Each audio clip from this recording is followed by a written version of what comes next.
Pirmoji treniruotė nebuvo sunki, padirbome laiptukais, prabėgom krosą, pabendravome visas ir, nežinau, linksma buvo.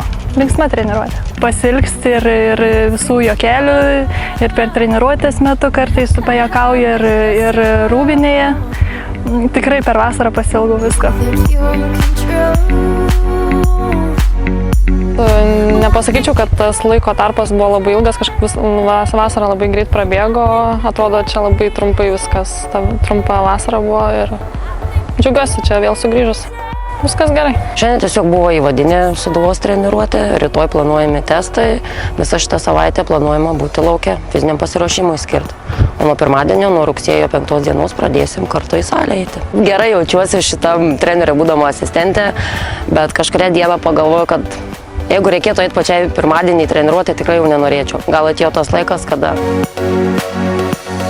Per vasarą pasilgau visų panelių ir smagu buvo susitikti, pakalbėti apie vasarą, apie patirtus įspūdžius, nežinau, kad ir pajuokauti per tą pirmą treniruotę ir su treneriu, pabendrauti ir su direktorium ir šiaip su visa komanda labai linksma.